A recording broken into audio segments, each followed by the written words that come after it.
Commercial leases must carefully balance the landlord's need for flexibility with the tenant's requirement for operational stability. Termination and relocation clauses serve as essential tools for property owners to adapt to changing market conditions, optimize tenant mix, or pursue redevelopment opportunities. For tenants, these provisions introduce uncertainty but can be mitigated through fair compensation and transparent processes.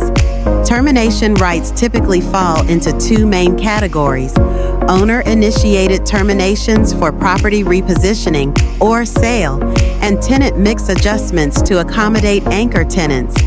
Landlords often include these clauses to maintain control over their assets' long-term strategy, but their enforceability depends on jurisdictional requirements and proper drafting.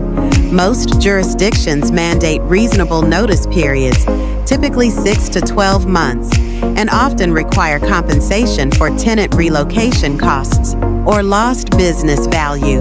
The most balanced agreements specify clear triggers for termination, such as major redevelopment plans or anchor tenant requirements, rather than granting unlimited landlord discretion.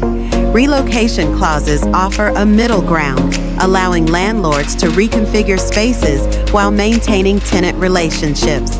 These provisions are particularly valuable in retail properties, where merchandising strategies evolve, or in office buildings requiring floor plate optimization.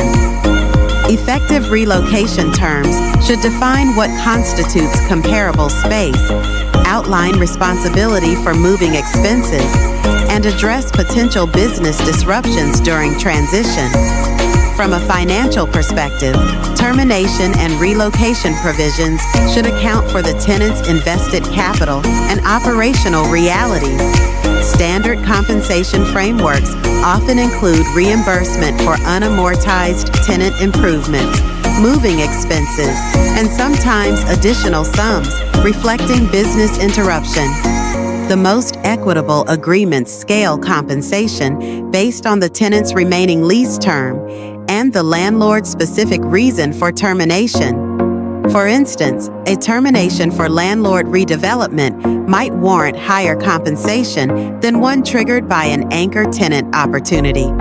Ultimately, these provisions work best when both parties recognize their mutual interests.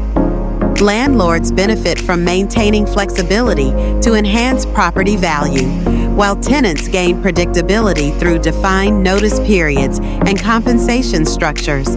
The most successful lease agreements treat termination and relocation not as one-sided rights, but as negotiated solutions that preserve the landlord's asset management goals while respecting the tenant's business needs.